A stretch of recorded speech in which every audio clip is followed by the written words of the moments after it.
तो भाई लोग आज हम बात करने वाले हैं लू किस्म के चैप्टर नंबर 49 के बारे में। और पिछले एपिसोड में हमने देखा था जो हमारा जे होता है वो लोगन ली के सामने खड़ा होता है और वो उससे उसके पैसे मांग रहा होता है जो उसने ह्यूंगसुक से छीने होते हैं। तो जो लोगन ली होता है वो कहता है क्या पैसे तू मजाक कर रहा है ना, आखिर तुझे यहाँ पे भेजा किसने है और क्या तू यहाँ पे अकेला आया है? क्या तुझे उन सीनियर्स ने भेजा है जिन्हें मैंने मारा था? लेकिन जो हमारा जे होता है हम देखते हैं उसे अच्छी तरह से समझ आ चुका होता है जो ये बंदा है ये आसानी से पैसे देने वालों में से नहीं है।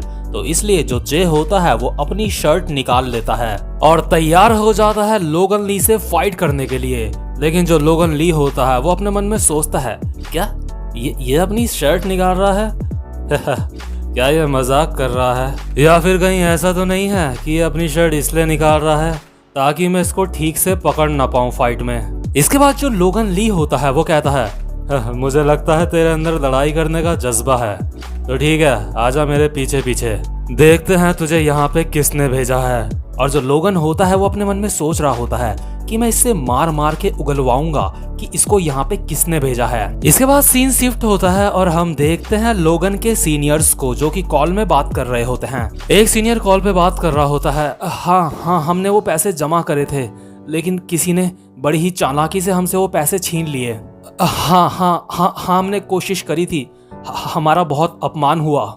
हाँ हम इस सब के लिए बहुत ज्यादा शर्मिंदा हैं लेकिन हम उसको हरा नहीं पाए। और हम देखते हैं वहां पे जो दूसरा सीनियर होता है वो अपने सर पे हाथ लगा के कह रहा होता है सच में ये बहुत ज्यादा शर्मनाक है हमारे लिए।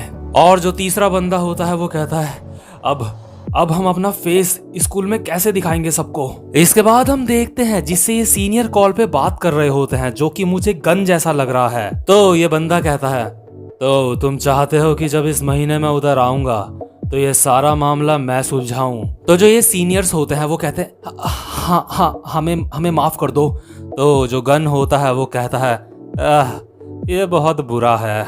और इसके बाद के सीन में हमें बिल्कुल कंफर्म हो जाता है जो इन सब का बॉस होता है वो गन ही होता है। इसके बाद गन कहता है कॉल पे मैंने अब हफ्ता वसूलने का काम छोड़ दिया है। तो जो ये सीनियर्स होते हैं वो कहते हैं क्या तो अब हमें क्या करना चाहिए? गन कहता है पैसे जमा करने की जिम्मेदारी गो के ऊपर है, मैं उसको ये सारी बातें बता दूंगा। तो जो सीनियर्स होते हैं वो कहते हैं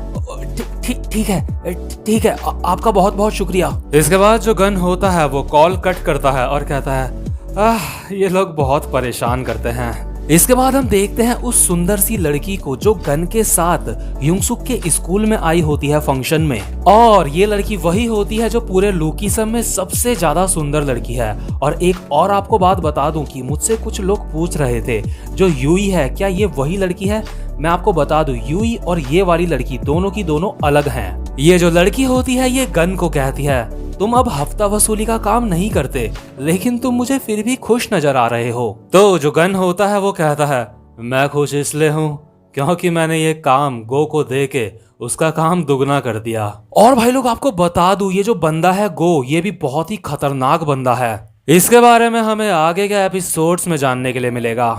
इसके बाद गन कहता है ये कितनी ज्यादा अच्छी बात है जो प्रेसिडेंट हैं उन्होंने मुझे तुम्हारी सुरक्षा करने का काम दे रखा है ना?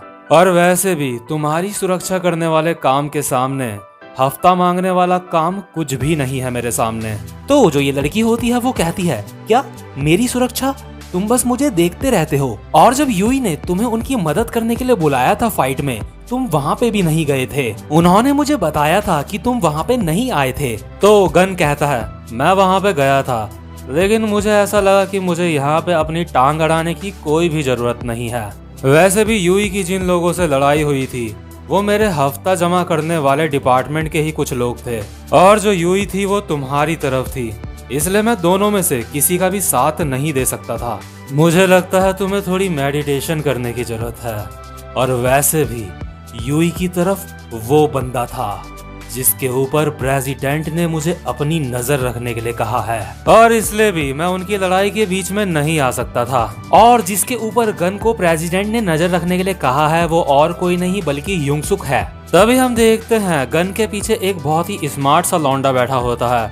वो कहता है क्या मैं उसको खुद जाके देखूं? तो जो ये लड़की होती है वो कहती है, लेकिन क्यों, तुम बहुत ज्यादा बिजी हो। लेकिन जो ये बंदा होता है वो कहता है, नहीं कोई भी कारण नहीं है इस बात का, मैं तो बस इसलिए कह रहा था क्योंकि जो प्रेसिडेंट हैं वो उसके ऊपर नजर रखे हुए हैं, तो मैंने सोचा क्यों ना उसको खुद जाके देखूं कि वो कौन है। और यार ये जो लड़का होता है, ये जो सारी बातें कह रहा होता है, ये बहुत ही ज्यादा मशहूर होता है, ये एक बहुत बड़ा सेलिब्रिटी होता है। आपने इसको लूकिज्म के एपिसोड नंबर 8 में देखा होगा, इसका नाम होता है डीजे। तो जो ये बंदा होता है ये कहता है, मुझे बस मन कर रहा था ये जानने का कि आखिर ये बंदा है कौन। तो जो ये लड़की होती है वो कहती है, तो ठीक है तुम चले जाओ, लेकिन जो ये जगह है, क्या इस जगह को तुम्हारी एजेंसी ने डेकोरेट करा है? अगर ऐसा है तो मुझे ये बिल्कुल भी पसंद नहीं आई। इसके बाद सीन शिफ्ट होता है और हम देखते हैं उस छपरी को जो लोगन ली के नीचे काम करता है, मतलब जो उसका दोस्त ही होता है। हम देखते हैं ये बंदा एक लड़की के साथ जा रहा होता है और ये लड़की भी उन्हीं के ग्रुप की एक मेंबर होती है। और हमारा जो ह्युंगसुक होता है हैंडसम वाला, वो इन दोनों के सामने आता है और इन दोनों से वो लोगन ली का पता पूछता है। इसके बाद जो ये लड़का होता है कहता है, क्या लोगन ली, आखिर तू है कौन? मैं तुझे नहीं जानता, मुझे नहीं लगता कि मुझे तेरे सवाल का जवाब देने की जरूरत है, और वैसे भी तू कौन से स्कूल में पढ़ता है? और इतना कहते ही जो हमारा ह्युंगसुक होता है वो इसको घूर के देखता है और इतने में ही इसकी ह्युंगसुक को देख के फटके 4 हो जाती है। तो जो ये बंदा होता है ये कहता है, अच्छा तो तुम लोगन के दोस्त हो, वो इस वक्त या फिर जुजुत्सु स्टूडियो में होगा या फिर वो इस वक्त कंस्ट्रक्शन साइट में होगा सीनियर्स के साथ। तो जो ह्युंगसुक होता है वो कहता है, ठीक है तुम्हारा शुक्रिया। इसके बाद जो ये बंदा होता है वो कहता है, ये मुझे देख के बिल्कुल भी नहीं डरा, क्या ये फाइट में बहुत ज्यादा अच्छा है। इसके बाद ह्युंगसुक वहां से जाने लगता है, लेकिन तभी जो ये बंदा होता है वो कहता है, हे जो लोगन का दोस्त होता है वो मेरा भी दोस्त हुआ, तो इसलिए जब तुम अगली बारी मुझसे मिलो तो हम साथ में बैठ के ड्रिंक करेंगे। आखिर तुम्हारा घर कहाँ है? कि क्या मैं तुम्हें अपनी बाइक से तुम्हें घर छोड़ दूं? इसके बाद जो यहाँ पे लड़की होती है वो अपने मन में सोच रही होती है, ये जो है ये ज्यादा ही स्टाइल दिखाने की कोशिश कर रहा है जो इसी लड़की के साथ में बंदा है। तो ये अपने साथ वाले बंदे को कहती है, अब तू बस भी कर, ज्यादा स्टाइल मत दिखा। इसके बाद जो हमारा ह्युंगसुक होता है वो अपने मन में सोच रहा होता है, मुझे नहीं पता था कि ये लोगन का दोस्त है, लेकिन मुझे ऐसा लगता है मैंने अपनी नजरों से ही इसको हरा दिया है। मैंने अपने इस शरीर से जैक और वास्को के जैसे लोगों को हराया है और इसलिए मुझे लगता है कि मैं लोगन ली को भी हरा सकता हूँ अपने इस शरीर से, मैं ये कर सकता हूँ। और इसके बाद हम देखते हैं सीन शिफ्ट होता है और डायरेक्ट हमें दिखाते हैं लोगन ली और जे की फाइट। और यार मैं आपको पहले भी बता चुका हूँ, जो लोगन ली है वो फाइट में काफी ज्यादा अच्छा है, उसने अपने 3 सीनियर को साथ में ही पेल दिया था। तो यहाँ पे हम देखते हैं अपने जे को, जो मेरा फेवरेट कैरेक्टर है। जो लोगन ली होता है वो जे के ऊपर पंच मारे जा रहा होता है, लेकिन जो अपना जे होता है वो उसके सारे के सारे पंच डॉच कर लेता है और पंचेस डॉच करने के साथ ही साथ जो हमारा जे होता है वो लोगन ली के 2-4 पंच और एक्स्ट्रा मार देता है खुद की तरफ से। जो लोगन ली होता है वो बस पागल सांड की तरह जे के पीछे पड़ा हुआ होता है, लेकिन वो जे को बिल्कुल भी पकड़ नहीं पाता। और जो हमारा जे होता है कभी वो लोगन ली के ऊपर मुक्कों की बारिश करता है, कभी वो लोगन ली के ऊपर लातों की बारिश करता है। तो जो लोगन होता है मार खाने के बाद वो अपने मन में सोचता है, लगता है मेरा फाइटिंग स्टाइल जुजुत्सु इसके ऊपर काम नहीं कर रहा है। ये पहली बार है जब मैं किसी को इस तरह से फाइट करते हुए देख रहा हूँ। इसके बाद लोगन कहता है, तुम पक्का बहुत ज्यादा मूवीज देखते होंगे, क्या तुम्हें वॉन बिन पसंद है? लेकिन जो लोगन होता है वो अपने मन में सोच रहा होता है, ये मेरे सारे हमलों से बड़े ही आसानी से बच जा रहा है, ये सच में काफी ज्यादा स्ट्रांग है। लोगन जे को कहता है, मुझे नहीं पता कि ये फाइटिंग स्टाइल तुमने कहाँ से सीखा है, लेकिन अब मुझे बहुत ज्यादा थक लग रही है, तो इसको अब जल्दी से खत्म करते हैं।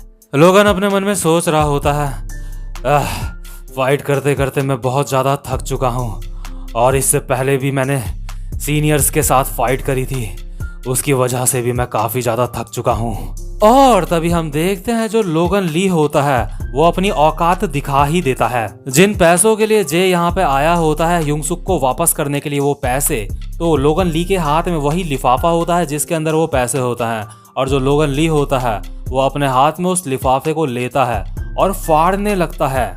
लोगन जे को कहता है, क्या तुम वहां पे ऐसे ही खड़े रहोगे? मैं इस लिफाफे को फाड़ने वाला हूँ।